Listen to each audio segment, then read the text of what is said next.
Hello and welcome to the Drawing Room Experts. This is Zabe with a very, very special and potentially a politically charged discussion and a very politically charged episode. And for this, I have invited with me after a huge gap I would say, I guess, I mean, a few episodes, I think, because I've been having much common discussions and much frequent discussions with Sahir Bhai on the podcast, but one person has been really missing, and that has been Farooq. Farooq, welcome back to the show, man. किधर किधर गायब चल रहे हैं आप? यार आपने बुलाना ही छोड़ दिया तो यार आप आना ही छोड़ दिया था आपने तो। नहीं, आप I think busy. I think in between I was visiting Pakistan, तो उसकी वजह से काफी बड़ा गैप आ गया था। हाँ, but for the most part I am around. आप जब याद करते हैं हम तो आ जाते हैं। बिल्कुल, बिल्कुल। और इस डिस्कशन में मैं चाह रहा था कि यार इस डिस्कशन में आपका होना मस्ट है, क्योंकि ये बड़ी इंपॉर्टेंट डिस्कशन है and I know how strongly you have stronger opinions compare to me and Sahir, but I think like we all have strong opinions, but I think you have a very particular voice. And after I would say a similarly long time, but I would say हम सब में से अगर कोई expert के थोड़ा सा करीब भी जाता है, तो वो ये शख्स हैं हमारे जो बीच में मौजूद हैं, फराज दरवेश साहब, हु इज़ एंकर पर्सन या मीडिया पर्सन, क्या कहें उनको। लेकिन he wears a lot of hats. He's a tech guy, but he's also again someone with a very a pertinent political opinion, and I think it will be very valuable here. अस्सलाम वालेकुम sir, क्या हाल है आपके? अल्हम्दुलिल्लाह। कैसे हैं आप ज़ेब? अस्सलाम वालेकुम फ़ारूक, खैरियत से हैं? अस्सलाम वालेकुम। तो फराज भाई, आपको दावत देने का आपको पता है, आप मुझे अभी मजाक में शुरू बोल रहे थे कि मैंने तुमने बुला लिया मुझे बजाने के लिए, तो बजाने वाला सीन भी हो गए। वो तो खैर, वो तो डिस्कशन जैसे इवॉल्व होगी वो पता लग जाएगा कौन क्या हो रहा है, but that's not the point is, और ऑब्वियसली क्योंकि ये एक इतनी फास्ट डेवलपिंग सिचुएशन है पाकिस्तान में, लेकिन for someone who has been living under a rock for the past couple of weeks और few months. Apart from that, I think everyone knows what we're talking about. We're talking about the no confidence movement, and obviously the political situation that is attached to it, not just national nationally, but also I would say, I think अब तो वो थोड़ा internationally situation बन चुकी है, जब State Department की तरफ से एक उस पे comment आ जाए तो it becomes international, right? So it's not no longer like a national or a political issue which is just limited to the boundaries of Pakistan. तो एक बड़ा एक issue we've been seeing for the past couple of weeks, charged up in the past few days especially, और आज का दिन, when we're recording this, it's the 3rd of April in Pakistan right now, और एक एक बहुत बड़ा vote होने जा रहा है आज के दिन, where the assemblies are going to vote for whether they have the confidence in the current prime minister at this point, Mr. Imran Khan. But that's not the point. हम लोग नंबर गेम पे बात नहीं करेंगे, हम ये नहीं बात करेंगे कौन जीतेगा कौन हारेगा, but I think it's a very important thing to discuss at this point is how did we get here. And to preamble this, I think Farooq, you would remember this pretty well, क्योंकि हमने इमरान खान की government के एक साल पूरे होने पर, I think there was I think this probably was our first podcast, right? जो इस हमने पॉडकास्ट जब स्टार्ट करी थी, वो पहली डिस्कशन हमारी उसके बारे में थी कि हम from an experts perspective what did we see Imran Khan achieve in the first year. So with that in mind, I think this discussion will probably be almost like a sequel to that, because we saw some sort of a 12-month journey, and now we are at the stage जिसमें almost समझ लो कि wrap up होने वाले government का. But I guess what I would like to really start with is essentially, I would say कि जो एक base सवाल इस चीज़ का बनता है कि how did we get here.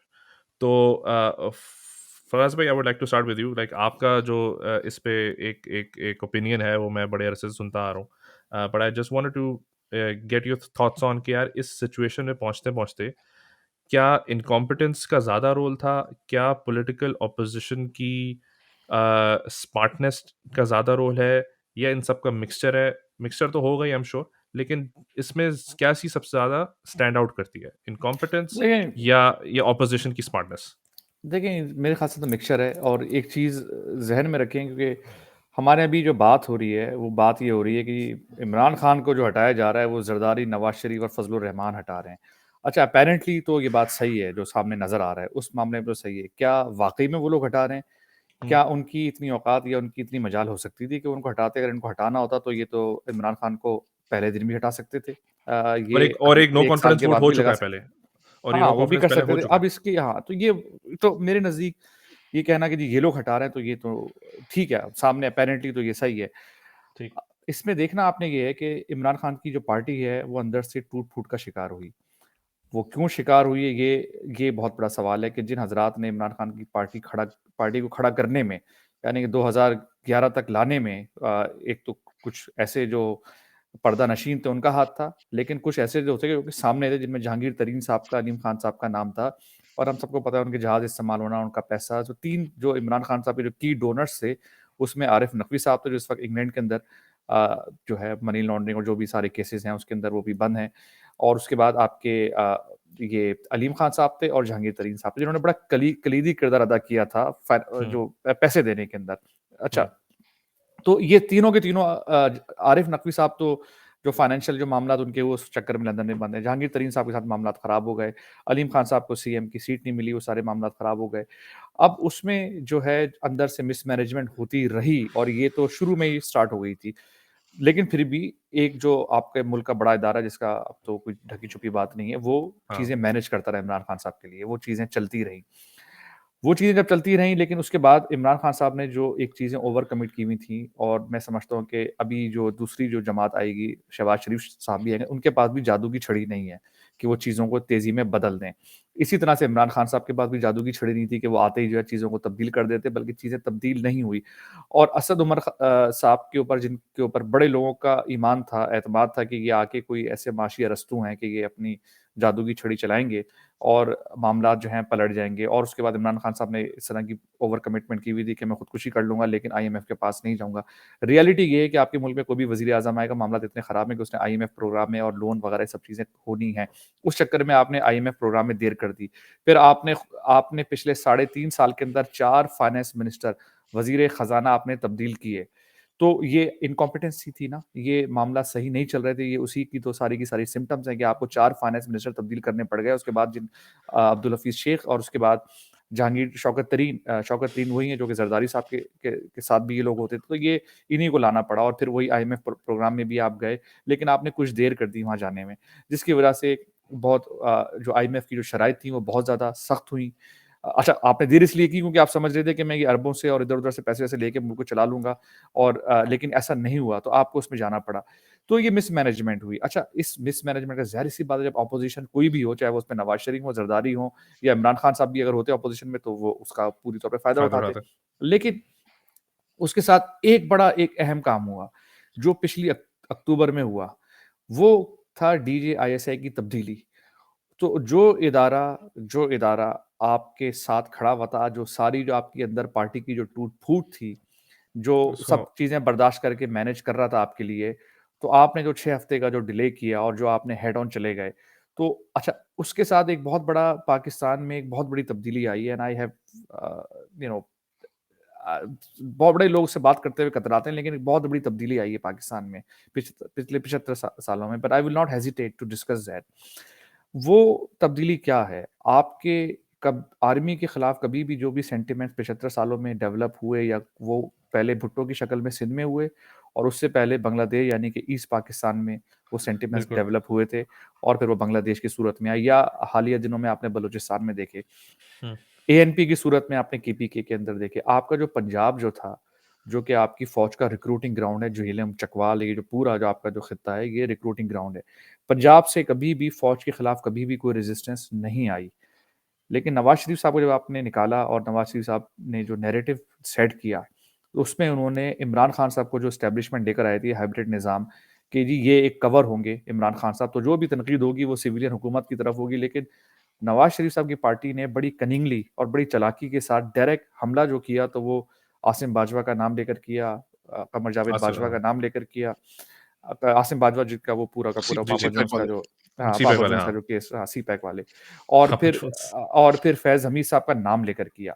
तो जो बयानिया सेट हुआ वो इमरान खान साहब को जो कि एज़ ए कवर लेकर आए थे, वो एज़ ए कवर उसको मैनेज नहीं कर सके और इनकॉम्पिटेंस भी हुई और ये सारी की सारा जो नवाज़ शरीफ साहब ने जो बयानिया सेट किया और इस दफ़ा पहली दफ़ा फ़ौज को पंजाब में रेजिस्टेंस का सामना करना पड़ा। फिर इमरान खान साहब ने जो आखिरी जो सितम ज़रीफ़ी की वो बुज़दार साहब को वहाँ पर लॉन्च कर दिया पंजाब के सीएम के तौर पे, जिसके अंदर परवेज़ इलाही से लेके अब तक करप्शन जो थी, उसका जो नंबर्स थे वो डिक्रीज़ हुए थे पंजाब के अंदर। बुज़दार साहब के ज़माने में हर डेटा के तहत पंजाब में करप्शन बढ़ी, मिसमैनेजमेंट भी हुई और लाहौर ने और अपर पंजाब ने इसका खमियाज़ा भुगतना शुरू किया। तो आपकी जो रिक्रूटिंग जहाँ से होती है, जब मेजर, कैप्टन जब वापस आते हैं अपने घरों में, तो वहाँ तो उनके जो कज़न्स हैं और उनके जो वालिदैन हैं, जब वही बुरा-भला कह रहे हैं, तो वो एक फ़ौज के अंदर भी रिज़ेंटमेंट हुई। और लेकिन अक्टूबर के अंदर जो मामला हुआ उसके अंदर तो वो मामला खुल के आ गया। अच्छा, ऑपोज़िशन के पास एक कैच 22 वाला गेम का मामला था।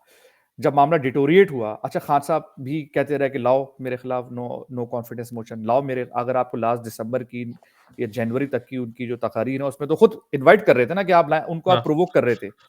आप प्रोवोक कर रहे थे। अच्छा, आपके सामने जो लोग बैठे हुए थे वो थे ट्रेडिशनल पॉलिटिशियन, जिन्होंने ज़िंदगी इसी में गुज़ारी है। यानी कि अब नवाज़ शरीफ साहब को भी अगर आप देख लें तो 1980 से पिछले 25, 30, 40 सालों में उन्होंने यही काम किया है।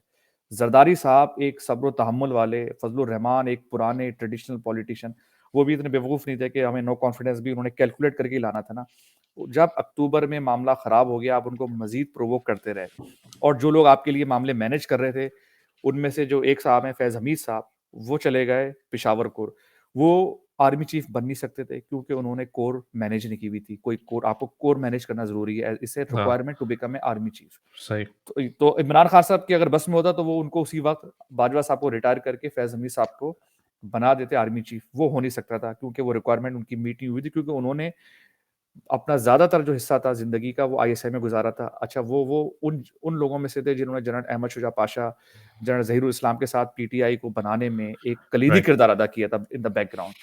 वो चले गए पेशावर कोर। लेकिन आपने जो सिटिंग आर्मी चीफ था, जनरल बाजवा जो थे, उनसे आपने हमारे ब्रिजेस बंद कर दिए और आईएसआई के अंदर जो नए बंदे, जिनको जनरल बाजवा ने अपॉइंट किया था, जिनको इमरान खान साहब तो लाना भी नहीं चाह रहे थे। वो तो उन्होंने जब, यानी कि इमरान खान बड़ी रेजिस्टेंस के बाद वो आए, जो अंजुम साहब हैं, नवीद अहमद अंजुम, उन्होंने आके बयानिया और जो पूरा का पूरा जो मामला एस्टेब्लिशमेंट कवर दे रही थी पीटीआई की हुकूमत को, वो पुल कर लिए। तो आपके जो प्लेयर्स थे, एम्पायर जो था वो हो गए न्यूट्रल।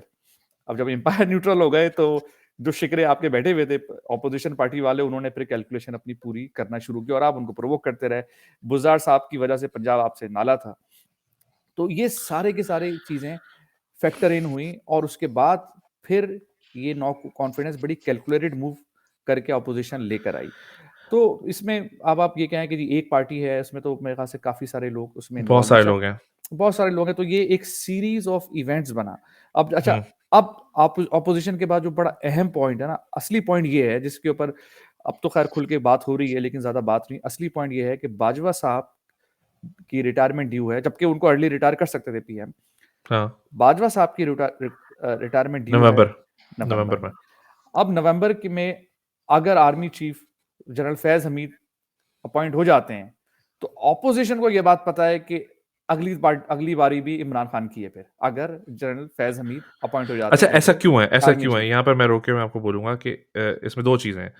नंबर नंबर 1, ये जो आपने बोला कि सामने जो पॉलिटिशियंस थे, and Farooq feel free to chime in, हुँ। कि या सामने जो पॉलिटिशियंस बड़े कैलकुलेटेड थे। मुझे honestly I am not like, मैं कोई बहुत जीनियस आदमी नहीं हूँ। लेकिन मुझे उसकी पीछे विज़डम समझ में नहीं आ रहा। डेढ़ साल पहले नो कॉन्फिडेंस मूवमेंट लेकर आना, इवन इफ दे थिंक कि वो सक्सेसफुल हो जाएँगे, इससे नहीं, तो कुछ वही तो मैं उनको आपको फ़ायदा बता नहीं रहा होने हूँ। वाला, वो बुरे नहीं, लगेंगे। अगर मैं नहीं, वही तो आपको मैं आपको बताऊँ, बता रहा हूँ। मसला तो वही है ना, this is exactly the problem. ये विज़डम नहीं है नवंबर से इसकी, पहले, लेकिन नवंबर नवंबर से पहले नवंबर ला रहे हैं ना। अगर अच्छा, नवंबर अच्छा। तक इमरान खान साहब ठहर जाते हैं, तो इमरान खान साहब ने फैज़ हमीद साहब को अपॉइंट कर देना है। फैज़ हमीद साहब अपॉइंट हो जाएँगे, तो अगला जो इलेक्शन है, वो भी ज़रदारी, नवाज़ शरीफ इन लोगों के हाथ से निकल जाएगा ना फिर। ये और वजह क्या है उनकी उसकी? और उसकी कैलकुलेशन है। वजह क्या है? और उसकी तो वजह क्या उसकी है? वजह ऐसा ये है क्यों कि लग वो रहा फराज समझते भाई हैं कि फराज भाई जनरल इसमें फैज़ ये हमीद जो हैं, जनरल फैज़ हमीद ने पीटीआई कंस्ट्रक्ट करने में एक कलीदी किरदार अदा किया था। और आपने देखा भी ना, अक्टूबर के बाद जब जनरल फैज़ हमीद हटे हैं डीजीआईएसआई से, तो आपने देखा कि मामलात बिगड़ना शुरू हुए उसके बाद से। जी, फ़ारूक आप कुछ कह रहे हैं, सॉरी। कपल ऑफ नहीं, नहीं। थिंग्स फराज भाई, मैं जरा आपसे क्लैरिफिकेशन ले लूं। एक तो नवंबर में उनकी अपॉइंटमेंट का ये मतलब है कि समहाउ और the other Imran Khan will stay in power, किसी ना किसी तरीके से वो रहेंगे ताकि वो घसीटना है इनको उसे वहाँ तक। अपॉइंट कर हाँ। सके। Number one. नंबर टू, मुझे हुँ। इसी पे थोड़ा सा एक्सटेंड कर दें आम लोगों के लिए, इसको समझने में कि क्या आपको लगता है कि फौज में या फौज जैसे इदारों में इंडिविजुअल्स इस हद तक मैटर करते हैं? आप कहते हैं कि बाजवा साहब चले जाते हैं और फैज हमीद साहब आ जाते हैं, तो एक बंदे का नैरेटिव इस हद तक पुश होता है, या ये it's a group of people within the army as well? How right. Do you see this? देखिए, इसमें ऑब्वियसली ग्रुप ऑफ पीपल होते हैं, लेकिन जब आर्मी चीफ और जो जो की पोजीशन पे अगर आपके बंदे हों तो उससे फ़र्क तो पड़ता है ना। मतलब इसमें तो ये तो हमने हिस्ट्री ने भी हमें ये बताया है ना, उससे फ़र्क पड़ता है। कियानी साहब जब आए थे मुशर्रफ साहब क्या के नहीं। ज़माने में, तो कियानी साहब ने उस नैरेटिव को तब्दील किया था, फ़ौज को सियासत से थोड़ा दूर करना शुरू किया था। ऑल्दो मैं नहीं समझता कि उन्होंने दूर किया था 100%, लेकिन मुशर्रफ साहब से मुख्तलिफ था। ज़िया साहब जो थे, ज़िया साहब का नैरेटिव आप देखें, ज़िया साहब और उसके बाद आप देखते हैं 10 साल मुशर्रफ गैप से तकरीबन मुख्तलिफ था 12 वो। साल मुशर्रफ का मुख्तलिफ था बिल्कुल। तो फ़र्क तो ऑब्वियसली पड़ता है। लेकिन मुझे तो ये लेकिन लगता है कि कलेक्टिवली एक सोच जिस तरफ जा रही होती है चीजें, हुँ, मेरे ख्याल है क्यानी साहब नहीं भी होता है तो मुशर्रफ के जब जाने का टाइम आया था तो फौज फौज क्यानी साहब नहीं भी होते, कोई भी होता तो फौज ने एक पोजीशन ले ली थी उस बिल्कुल पॉइंट पे बात कि सही हमने है, हाँ, हमने आपकी बात एज अ सही है। सदर आपको, इंस्टीट्यूशनली। हाँ, हमने एज अ इंस्टीट्यूशनली सदर इंस्टीट्यूशनली आपको थे वो, हाँ। सपोर्ट नहीं देना, आपको इम्पीच करेंगे जरदारी साहब तो आप इम्पीच हो जाएंगे, तो बेहतर है कि आप उससे पहले रिजाइन करके चले जाएं, बिल्कुल, उस वक़्त क्योंकि कोई चॉइस भी नहीं थी ना, हाँ। उनके पास कोई चॉइस भी नहीं तो बची थी। मैं थोड़ा-सा, मैं कभी-कभी जब इस तरह से लोग कहते हैं तो मैं ऑब्वियसली एक्सपर्ट नहीं हूँ, लेकिन मैं सोचता हूँ यार क्या इंडिविजुअल्स इस हद तक मैटर करते हैं, या ऑब्वियसली फौज में भी आई एम श्योर ग्रुपिंग्स होती होंगी और इस तरह से इंस्टीट्यूशन में भी लॉबिंग्स और ग्रुपिंग्स होती हैं। तो I am sure it's a much bigger group behind Faiz Mir and behind Bajwa साहब, जो कि इन चीज़ों को लेके चलते होंगे। आपकी बात बिल्कुल सही है। देखें, एक कुछ चीज़ें तो वो तब्दील कर सकते हैं, लेकिन जैसे एस्टेब्लिशमेंट का जो ओवरऑल नैरेटिव है, वो नहीं तब्दील कर सकते। अब मैं इस पे ज़्यादा खुल के बात पता नहीं कर सकते हम कि नहीं कर सकते। कुछ चीज़ें तो वो तब्दील कर सकते हैं, ऑप्टिक्स, लेकिन कुछ जो अगर उनकी जो डीप रूटेड जो मसाइल हैं, इंडिया पॉलिसी है, वो तब्दील करना इतना आसान काम नहीं है। यानी कि इंडिया पॉलिसी को आप नहीं तब्दील कर सकते। कोई एक जनरल आ गया, उसने कहा जी मैंने हुँ, जाके इंडिया से दोस्ती करनी है। क्योंकि परवेज़ मुशर्रफ साहब का आपने देखा, परवेज़ मुशर्रफ साहब ने जब दोस्ती करने की कोशिश की इंडिया से, तो उनको रेजिस्टेंस विद इन आर्मी ही मिली। Although he was army chief. या लेकिन बिल्कुल, वो क्यू लीग और वो सारे के सारे वो मामले करते रहे, क्यू लीग बनाते रहे, बेनज़ीर साहिबा के साथ जो है वो डीलिंग करते रहे, उस उधर वो कंट्रोल कर लिए ना, वो मामला इतना उनको उससे ब्लो बैक नहीं मिला। ठीक है। बेनज़ीर से इस पे बहुत सारे जी। एक चीज़ और अर्ज़ करें फराज भाई, कि जो इस वक़्त एक फ़ॉरेन पॉलिसी आपकी शेप हो रही थी, एक नैरेटिव बिल्ड हो रहा था, आपको बज़ाहिर ये नज़र आ रहा था कि हम एक न्यूट्रैलिटी की तरफ जा रहे हैं, या न्यूट्रैलिटी की तरफ ना भी जा रहे हो, हम काफ़ी फ्रंट्स पे एंगेज कर रहे हैं, रशिया, चाइना, अमेरिका, हमने हर चीज़ मोर और अफ़गानिस्तान। लेस ओपन रखी हुई है। हाँ। तो क्या आपको लगता है कि वो फ़ौज का नैरेटिव था, या वो ओवरऑल ग्रेटर एस्टेब्लिशमेंट का नैरेटिव था, या वो भी कहीं न कहीं state. Led by Imran Khan and his policies, और कहीं न कहीं फ़ौज जो थी उसमें उनका साथ दे रही थी? क्योंकि कल जो बाजवा साहब ने तकरीर की है, उससे तो ये लग रहा है कि दोनों बिल्कुल कंप्लीटली डिफरेंट पेजेस में हैं, एब्सोल्युटली अमेरिका वाले हाँ, इश्यू पे। हाँ, तो आप नहीं, नहीं, उसको उसको किस तरह ये देखते हैं? नहीं, ये बात आपकी बिल्कुल सही है। देखें, जो 2017 में और मैंने कुछ लोगों का इंटरव्यू किया था और फ़ौज एक्स सर्विसमैन का और कुछ ऐसे एक्स सर्विसमैन जो कि आपके जो असासे हैं, जो न्यूक्लियर असासे हैं, उनकी भी तहफ़्फ़ुज़ात में उसको भी मॉनिटर करते रहे। वो राइट। उन्होंने उन्होंने मुझे कहा था जी एक अब जो डॉक्ट्रिन आया है बाजवा-इमरान डॉक्ट्रिन, ये 2017 की बात है, फिर मैंने उनका वापस इंटरव्यू किया 2019 में। तो उन्होंने कहा था बाजवा और इमरान डॉक्ट्रिन ये है कि हमने वेस्ट के साथ अपने मामलात को रिपेयर करना है। और इसमें वो काफ़ी हद तक उन्होंने इस पे पेशरफ़्त भी की कि रिपेयर करने की कोशिश भी की। और उसके बाद जो बाइडेन साहब आए हैं, बाइडेन साहब का जो जो मैनेजमेंट है वो काफ़ी मुख्तलिफ है। बाइडेन साहब ने इमरान खान हुँ। साहब को जिस तरह से लिफ्ट करानी थी, उस तरह से लिफ्ट नहीं कराई, जिसका और वो फिर हमने खुल के भी सामने आया कि जी वो कॉल ना करने के ऊपर इन्होंने जो है जिस तरह से हमने रिटेलिएट किया, तो वो उनको वो लिफ्ट नहीं मिली। जिससे मुझे ऐसा अच्छा एक तो ये मसाइल आपके चल रहे थे। उसके साथ जो आपकी एस्टेब्लिशमेंट है ना, देखें एस्टेब्लिशमेंट के मामलात बद से बदतर भी जब बद से बदतर भी हुए ना अमेरिकन्स के साथ, उस वक़्त भी आपकी एस्टेब्लिशमेंट्स उनके साथ ड्रोन अटैक्स के ऊपर कोऑर्डिनेट कर रही थी। उनकी कोऑर्डिनेशन जबकि आपको बज़ाहिर नज़र आता था कि हालात बहुत बदतर हैं। स ठीक सलाला है, तक के यानी कि वो सलाला जो तक का वाक़या हुआ, लेकिन उसके बाद भी आप ड्रोन अटैक्स के ऊपर उनके साथ कोऑर्डिनेट करते रहे। अगर आप देखें तालिबान टीटीपी के जो बड़े-बड़े जो लीडर्स मारे गए हैं, वो ड्रोन अटैक्स में ही मारे गए हैं। हुँ। तो आपकी कोऑर्डिनेशन चलती भी रही, लेकिन तो आपने कभी भी आर्मी ज़ीरो आउट नहीं होने देती और आपकी जो एस्टेब्लिशमेंट है उसके ताल्लुकात अमेरिका के आज के नहीं हैं, ये कोई पिछले 75 सालों के बड़े क्लोज़ और डीप रूटेड ताल्लुकात हैं आपके। तो इमरान खान साहब को मुझे ऐसा लगा कि उस ट्रैक से वो फॉरेन पॉलिसी के ट्रैक से हटे वो। और उससे ज़्यादा जो फॉरेन पॉलिसी के ट्रैक से ज़्यादा जो मैंने आपको जो बाकी जो बातें बताई हैं ना कि इमरान खान साहब की जो मिसमैनेजमेंट हुई और इमरान और जो कवर जो था, जो कि इमरान खान थे कि फ़ौज ने जो हाइब्रिड सिस्टम जो एस्टेब्लिश किया था, उसमें उम्मीद ये थी कि ब्लेम जो सारा जाएगा वो सिविलियन को जाएगा, इमरान खान को जाएगा। हम पीछे से बैठ के जो है ना अपनी पॉलिसीज़ पुश करते रहेंगे, ऐसा नहीं हुआ और ये देखें ये नवाज शरीफ साहब के ज़माने में भी ट्राई हुआ था। जब नवाज शरीफ साहब आए थे 80s में, तो ये उस वक़्त भी ट्राई हुआ था। क्या नतीजा निकला? वही नवाज शरीफ जो कि फ़ौज के बनाए हुँ। हुए थे, बाद में वही नवाज शरीफ जो हैं, उसको फ़ौज ने जो कुछ किया उसके साथ, और फिर जो मामलात ख़राब हुए।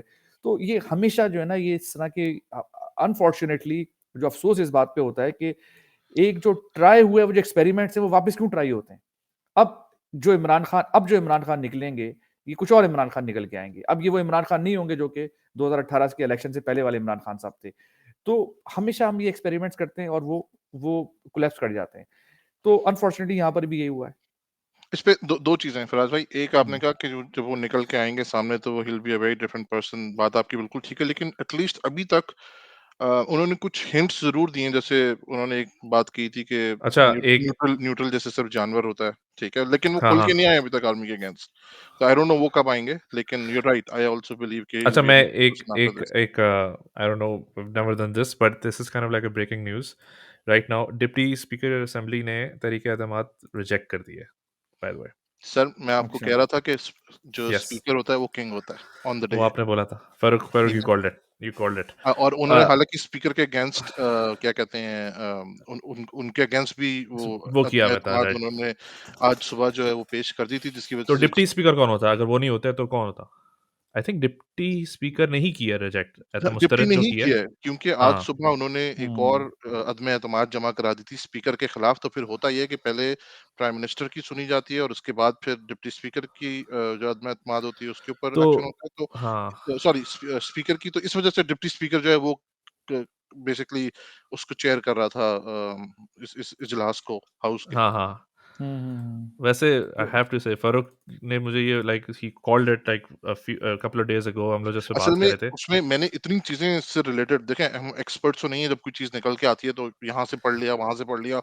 तो मैं जब चीजों को एनालाइज कर रहा था और देख रहा था ना, तो मैं अल्टीमेटली मैंने अटॉर्नी जनरल ऑफ पाकिस्तान का एक इंटरव्यू देखा वसीम बदामी के साथ, जिसमें उन्होंने क्लियरली ये बात की थी कि नंबर गेम चाहे जो भी हो, on the day speaker is the king but मेरा मेरा उस कॉन्स्टिट्यूशनली। पे लेकिन और इसमें इसमें लेकिन चक्कर ये, अब ये मामला जाएगा सुप्रीम कोर्ट के अंदर, ठीक अब ये है? ड्रैग होगा हाँ, बेसिकली। और अब ये फराज मामला भाई जो आप ड्रैग बात कर होगा, रहे थे ना हाँ। नवंबर वाली, which which which वो kind अब of समझ works में in आती है।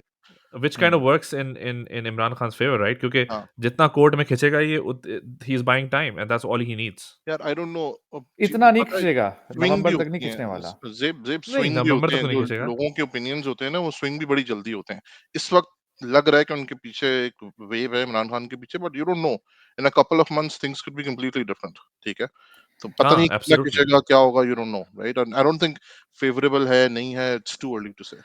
अच्छा खैर वो तो देखें, है ये करंट ये तो हिस्ट्री विल टेल। ये बात फ़ारूक हाँ की हाँ बिल्कुल सही है कि अभी इमीडिएटली तो ये लग रहा है कि इमरान खान साहब ने ये सर्वाइव करके, मैं अगर आप मुझसे पूछे ना, इमरान खान साहब का इससे जो नैरेटिव वो बिल्ड करने जा रहे थे ना, इससे शायद इमरान खान साहब का फ़ायदा होना था अगले इलेक्शन में। जितना इसको ये खींचेंगे, इतना उनको नुकसान भी हो सकता है। फ़ायदा इस मेरा वजह से भी यही होना था ख्याल है। कि जो साढ़े हाँ 3 साल की जो मिसमैनेजमेंट और जो उसमें पंजाब की करप्शन, मिसमैनेजमेंट, इमरान खान साहब ने जो बयानिया बनाने जा रहे थे ना मज़लूमियत का, और वो हमेशा पाकिस्तान में इस तरह का बिकता है, भुट्टो ज़िंदा है, आज भी बिक रहा है।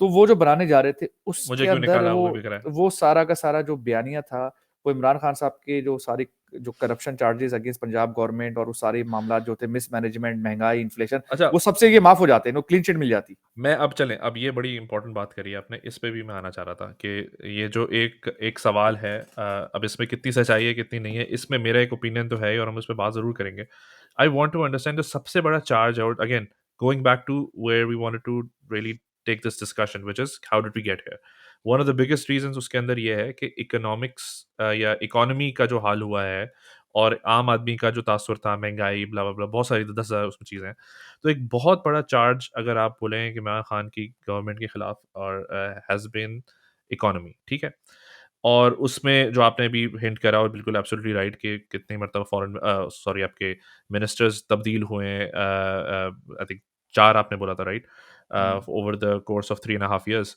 तो मुझे मुझे ये समझना था फ़ारूक आई नो हम लोग हमारी इस पे ज़रा रिसेंटली बात भी हुई थी do you think it was that bad कि हम बिल्कुल उस पे एक इनकॉम्पिटेंस का स्टैम्प लगा दें? यार आई थिंक इसको पर्सपेक्टिव में देखना बहुत जरूरी है। फराज भाई जो शुरू में बात कर रहे थे ना, I like to take a step back on that as well, कि ये जो गवर्नमेंट बनी है ना, चाहे आप नेशनल असेंबली में देख लें और predominantly I talk about Punjab and leave out KPK and Sindh, क्योंकि आई डोंट थिंक उनका इतना कोई रोल होता है जनरली नेशनल पॉलिटिक्स में, at least making and breaking the situation. तो देखें, जो ये गवर्नमेंट बनी थी नेशनल में और पंजाब में, ये बहुत ही माइनर मार्जिन के साथ बनी थी।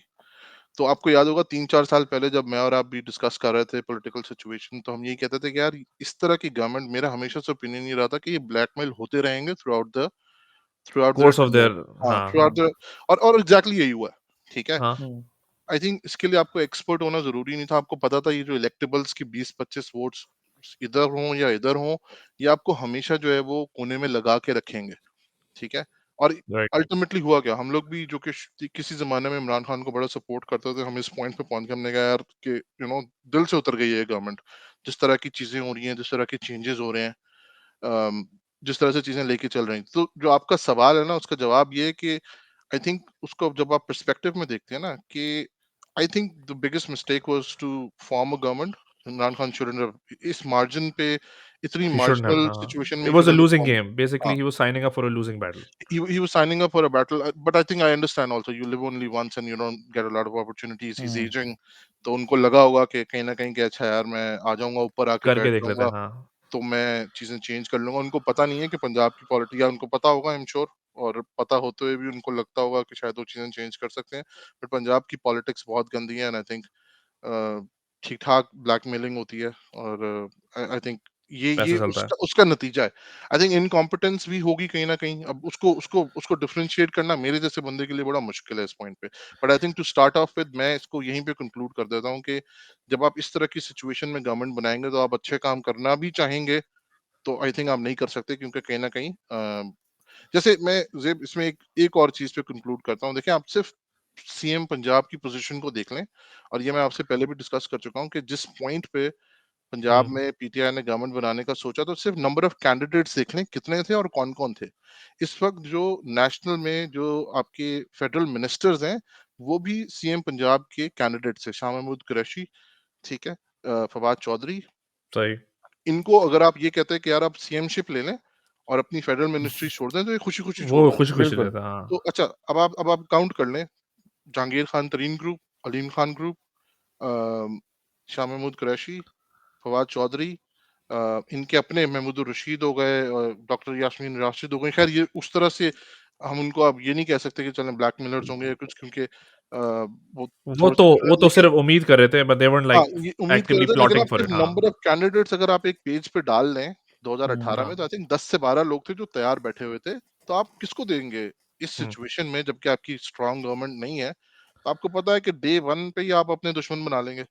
तो मैं this is not going in a direction where Zeb, मैं ये कह रहा हूँ कि बुज़दार को बना के कोई बहुत अच्छा काम किया। नहीं, बट नहीं, मैं ऑब्वियसली नहीं, वो नहीं कह मेरे रहा। ख्याल से it could have been they could have made a better अच्छा, चॉइस।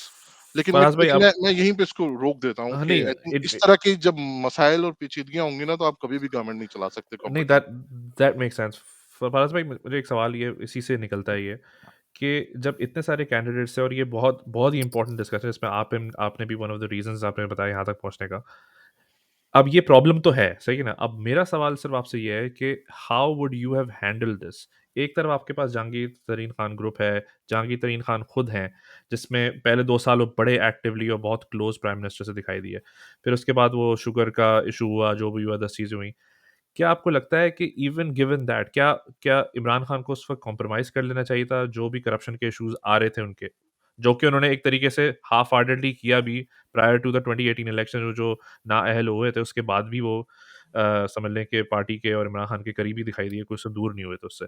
तो how would you have handled that? क्योंकि एक बड़ी बड़ी पर्सनैलिटी तो है, डोमिनेंट पर्सनैलिटी ज़रूर है और पैसा भी बैंक-रोल भी उन्होंने पीटीआई किया है। बट एक तरफ फिर ये बोल रहे होते हैं कि यार आप अपनी प्रिंसिपल्स पे बिक गए, क्या हुआ है? नहीं, मेरे ख़्याल से ये नहीं था, फिर क्या प्रिंसिपल करते? बिकने वाली बात नहीं थी, करना होता ये करते, क्योंकि फैसल वाडा में तो प्रिंसिपल बिक गए ना। फैसल वाडा का केस अगर आप उठा के देखें, तो उसमें तो उसूलों पे बिक गए। फैसल वाडा नाअहल हुए, उससे पहले आपने उनको रिज़ाइन करा के सेनेटर बना दिया और उसके बाद वो देखिए, फैसल नाअहल वाडा आदमी। का तो बहुत समझ लें पेपर पेपर पे टेक्निकैलिटी वाला इश्यू था, इतना बड़ा कोई करप्शन का इश्यू तो नहीं, नहीं देख था। भई आप, लेकिन आपने तो डिसऑनेस्टी की ना, आपने झूठ बोला, डिसऑनेस्टी की, तो आपने जब वहाँ आप स्टैंड ले सकते हैं, तो आप यहाँ भी स्टैंड ले सकते थे। तो बट अब इट्स नॉट ले लाइक कि जो नहीं, अब शुगर की आप प्राइसेस बढ़ाने वाला लेवल, यानी कि मैं ऑब्वियसली मैं दोनों को एक ब्रैकेट में रख के सकता, लेवल्स तो है ना इन चीज़ों के। नहीं, अगर इमरान खान साहब ने देखे ना, इमरान खान साहब ने अगर लेना होता तो बुज़दार के ऊपर जो एलिगेशंस थी करप्शन की, वो सारी चीज़ें, तो उसको भी फिर आप एंटरटेन करते। बड़ी चीज़ें फिर तो बहुत सारी चीज़ें आ जाती हैं ना, अगर आपने फिर खोलना था, तो बड़े सारे आपके इत्तेहादी थे, उनके ऊपर भी एलिगेशंस थी। तो वो भी आपने उसको भी नहीं, अगर आपने खुद ही खोलना था, तो आपका जो अपना फॉरेन फंडिंग का केस है, तो फिर आप उसको भी लेकर आते। अगर आप इतने ब्रूटली ऑनेस्ट हैं, तो फिर तो आप फॉरेन फंडिंग के केस को भी फिर थ्रू करें ना। अभी वो जो तो फॉरेन आप फंडिंग का केस है, तो बड़ा आपका ख्याल खतरनाक है ये वो। है आपका ख्याल ये है कि अगर जहांगीर तरीन खान ग्रुप में से या अलीम खान हिमसेल्फ अगर अपॉइंट होते chief minister Punjab on day 1, यहाँ पर नहीं, मैं ये देखिए, वाली सिचुएशन डिफरेंट होती, Punjab would have been much much better. मुझे मुझे नहीं आज तक इस बात का जवाब मिल सका, और बड़े लोगों की बड़ी अजीबो-गरीब किसी की इसके ऊपर तावीलात हैं कि इतनी रेजिस्टेंस के बावजूद भी इमरान खान साहब ने बुज़दार को वहाँ कायम दायम क्यों रखा? या शायद ये वजह थी कि ये बिल्कुल यस सर है, तो पंजाब को मैं खुद अकेला कंट्रोल करूँगा वहाँ से बैठकर, या ये था, या कुछ रूहानी मामलात थे। वो आज तक मुझे पंजाब, जो कि आपका जो है 60% सूबा, ठीक है, आपका सब में तरक्की याफ्ता सूबा, और वहाँ पर अब तक जितने भी सीएम्स आए हैं, चाहे परवेज़ इलाही हो, चाहे शहबाज शरीफ, दे वर हाइली कॉम्पिटेंट, ठीक है, और वो बड़े इन्फ्लुएंशियल भी थे। वहाँ पर आपने बुज़दार जैसे बंदे को लाके बिठाना, ये रूहानी मामलात थे। अच्छा, वैसे वो रूहानी मामलात थे, तो वैसे वो सच भी साबित हुए। जैसे आपने बुज़दार को हटाया, 24 हाँ, घंटे के अंदर जो एमकेएम ने भी पलटा खा लिया, और ये इस चीज़ की और अक्कासी करती है और कि जब असेंबलीज भी आपको, डिसॉल्व हो गई हैं अब, बाय द वे, हाँ, तो गवर्नमेंट जा चुकी है हाँ, टेक्निकली। है। हाँ, हाँ, तो तो वही अब हुआ ना, बेसिकली स्पीकर ने शूट डाउन किया और डिप्टी स्पीकर ने शूट डाउन किया और इमरान खान ने असेंबलीज डिसॉल्व कर दी basically. Oh wow, I didn't know that. तो अब जो मामला, जो जो अगर आपने बुज़दार को रिप्लेस किया, आपने इस वजह से किया कि जब आपके अपने ऊपर जो है बात आ गई, तो आपने रातों रात जो है परवेज़ इलाही को बना दिया। तो देखिए, politics is a very brutal game. देखिए, हमारे यहाँ वाओ। इमरान खान हो या इन सबको अगर हम समझते हैं कि दे आर कोई ओवर एंड अबव हैं, कोई बड़ी खुदाई मखलूक हैं, और ये जो है बड़े मोरली हाई ग्राउंड पे खड़े होंगे, ये सब वो कहते हैं ऑल नहीं, पॉलिटिशियंस। ये नहीं सब अपने एब्सोल्युटली। इन्होंने कॉम्प्रोमाइज़ करनी है, और ये जो सारी जो नैरेटिव है, जिसमें रियासत मदीना और अभी सब चीज़ें, मैं तो चाहता हूँ, समझता हूँ कि मज़हबी मामलात को लेकर भी आना चाहिए, कि सब के सब जो हैं वो तो उस खैर हमाम में ये तो उस मोर पे बहुत तो और हम लेस पीछे सब एक ही लेके जा जैसे मुत्तफ़िक हैं। हैं। रहा है, हाँ, हाँ, वो तो बिल्कुल। हम उस पे तो हम सब मुत्तफ़िक हैं कि जो ये रिलिजन तो को हमें जो पीछे इन्वॉल्व, लेके जा रहा है, हाँ, बिल्कुल। हाँ, ये हमने फ़ारूक से भी बात करी थी, साहिर, हम लोगों का सबका ये ओपिनियन ये है कि रिलिजन वाला जो एक एलिमेंट इमरान खान लेकर आए, अननेसेसरी था। आई थिंक उसके लेकिन आप देखें ना, बगैर वो भी। कर क्या रहे हैं? वो बड़ा खतरनाक गेम कर रहे हैं। वो कर क्या रहे हैं? आप जिस क्राउड को चार्ज अप कर रहे हैं ना, ये बड़ा खतरनाक गेम है। मैं हमेशा ये कहता हूँ कि हमारी एस्टेब्लिशमेंट ने भी, और हमने हमेशा ये गलतियाँ की कि आपने मज़हबी लोगों को जब चार्ज अप किया, तो चीज़ें आपके बस से हाथ से बाहर निकल हुई। गई। मिसाल के तौर पे, आपने जब नवाज़ शरीफ के खिलाफ चार्ज अप किया था टीएलपी को, तो उस वक़्त यप। तो टीएलपी कबूल थी आपको। फिर बाद में वो टीएलपी इमरान खान के अपने गले पड़ गई। बिल्कुल पड़ गई, तो अभी बिल्कुल जो पड़ी। इमरान खान साहब जो कर रहे हैं ना, अभी देखें, 2 अब मुझे तो ये उनके गले अभी नहीं पड़ी है बाय द वे, अभी आने वाली आपके जितनी भी सभी के हुकूमत गले पड़, इमरान सबके खान गले, की हाँ। एस्टेब्लिशमेंट के भी गले पड़ गई ना। अब हाँ, देखिए ना, हाँ। अभी क्या हो रहा है, अभी इमरान खान साहब ने जिस कॉन्स्टिट्यूएंसी को अब जो अपीस कर रहे हैं, ये पूरा का गद्दारी और वो ट्रीजन का केस, और अमेरिका, एंटी का अमेरिकन गुलामी और ये, सेंटिमेंट जो हाँ। उठा रहे हैं, जो आर्मी चीफ को करना, न्यूट्रलाइज करना पड़ा अपनी तकरीर के अंदर, और ये बड़ा हेड ऑन जाएगा इमरान खान साहब के लिए।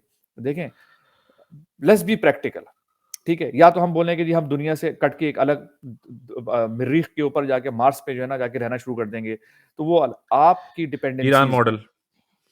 अच्छा, ईरान मॉडल को भी देखें ना, जो वो देखिए ग्लोरीफाई सेल्फ किया जाता सफिशिएंट है, भी तो है ना वो।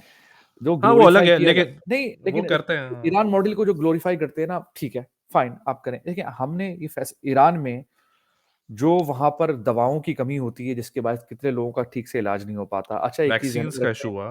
वैक्सीन के पता नहीं कितने इश्यूज़ उनके अपने इलाज से लेके, कितने सारे इश्यूज़ उनके। अच्छा, आप ये कह रहे हैं कि हाँ जी, वो सर्वाइव कर रहे हैं। ठीक है जी, हम भी फिर सर्वाइव कर लेते हैं, हमारे बच्चों को कम तालीम भी मिले, हमें खाना भी कम मिले, सारी फूड शॉर्टेजेस भी हों, हम सर्वाइव तो कर जाएँगे ना। मतलब अभी इस मामलात में भी हम सर्वाइव कर रहे हैं, लेकिन हमने, आपकी जो नेशनल पॉलिसी किस बात पे बनती है?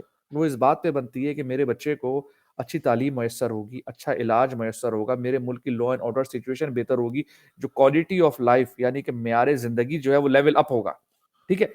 अब अगर ईरान की तरह या किसी भी मुल्क की तरह आपने अगर जीना है, तो खाने की तो शायद 2 वक़्त की रोटी आप ही क निकाल के बना लें, ठीक है? हाँ। उसी मॉडल पे अगर आपने जीना है ना, तो लोग अब से, यानी कि जब 9 अबदियात, हमारे लोग नहीं जी सकते बाय द वे, नहीं, हमारे 9 लोगों को आबादियाती अगर निज़ाम जो था, उसमें भी लोग जी तो लेते थे ना। जब लोग पहले जिस हिसाब से रहते थे, अब से 300-400 साल पहले या 1000 साल पहले, जी तो रहे थे ना वो। जी अब तो रहे थे आपने ना उसी वो भी, तरह हाँ। जीना है।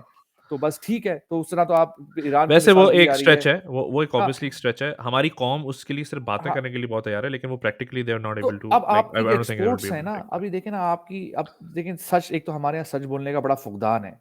अवाम को सच कभी नहीं बताया जाता। 75 सालों में सब में ज़्यादा जो अगर आपको कहीं से एड मिली है, तो वो आपको अमेरिका से मिली है। मिलिट्री एड मिली है, तो वो भी अमेरिका से मिली है सब में ज़्यादा। सिविलियन एड मिली है, वो भी आपको अमेरिका से मिली है। आपके यहाँ जो अभी जो सब में ज़्यादा आपकी एक्सपोर्ट्स हैं, वो भी अमेरिका के अंदर हैं। या तो फिर ठीक है, या तो फिर इतना ज़्यादा तप्पड़ पैदा हम सब कर लें कि ठीक है जी, हम पेट पे जो है ना रस्सी पत्थर बाँध लेंगे, पत्थर रख लेंगे, भूखे भी रख रहेंगे। लेकिन उसमें होता ये है कि जो फैसला करने वाले होते हैं, वो भूखे नहीं रहते। गरीब अवाम ने भूखा रहना होता है।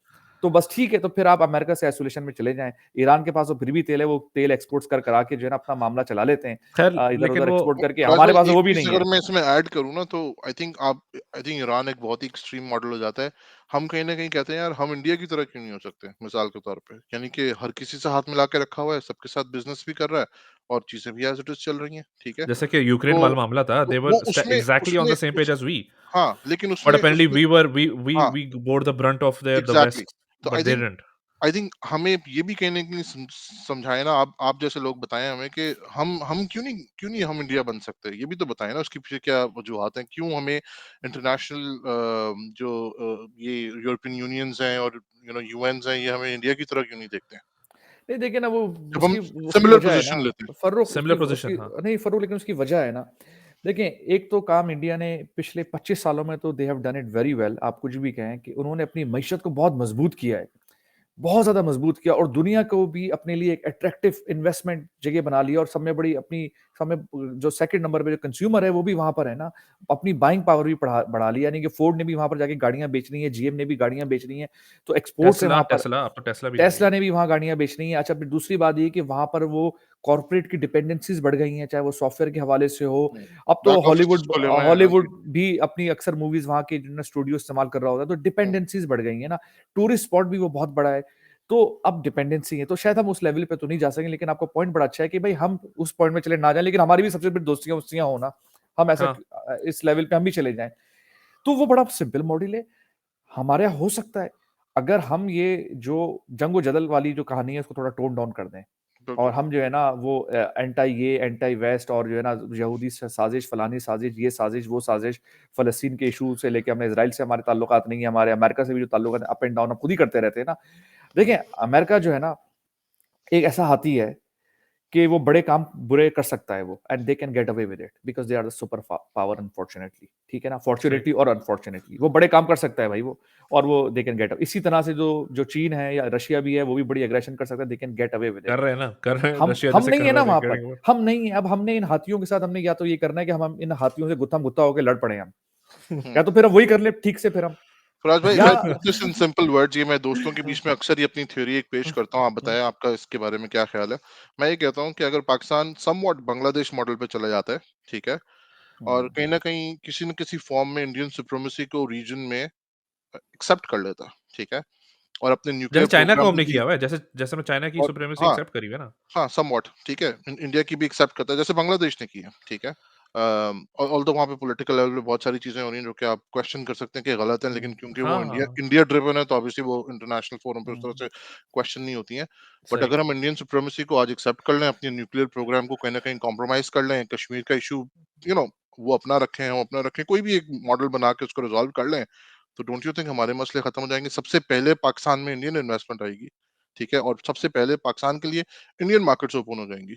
आई know it's very simple and straightforward thing to say, but I think at the core of it मुझे लगता है कि पाकिस्तान का तो बॉटम लाइन प्रॉब्लम ही यही है कि हम उस बैलेंस को कहीं ना कहीं अपसेट करते रहते हैं इंडिया के साथ, और इंडिया की बराबरी करने में बेसिकली लगे हुए हैं। बेसिकली और अमेरिका तो आखिरी राउंड की बला है ना, पहली राउंड की हाँ, बला तो इंडिया, पहली राउंड से तो निकले हम लोग, पहले राउंड से नहीं निकल रहे हम तो। देखें देखें इसके ऊपर फ़ारूक, इस बात, इसके ऊपर कम से कम अगर ये हो नहीं सका, तो कम से कम बात तो होनी चाहिए ना, कम से कम इसके ऊपर बात तो होनी चाहिए। लेकिन आपने जब 75 सालों से एक नैरेटिव को पंप किया हो ना, जो कि एक बच्चे की परवरिश हुई है, और वो आज वो बच्चा जो है ऐवान इक़्तिदार में भी बैठा हुआ है, पावर हाउसेज़ में भी बैठा हुआ है, तो ये नैरेटिव को रिवर्स करना कोई चंद महीनों की, चंद दिनों की या नो, चंद सालों की बात नहीं है। जनरेशन से आपने काम है ये। एक नैरेटिव को पंप किया, बाय डिज़ाइन पंप किया। जिस तरह मज़हबी नैरेटिव जो है ना, आप देखें ना, आज तक हम वो जो मज़हबी नैरेटिव जो हमने रशिया ने जो इन्वेड किया था अफगानिस्तान, 70s कोल्ड 80s में वॉर जो का हाँ जो नैरेटिव था, हम आज तक उस कोल्ड वॉर के नैरेटिव को हम जो है रिवर्स नहीं कर पाए। उसके लिए हमें नहीं कर कितने पाए। लोगों की कुर्बानियां देनी पड़ी।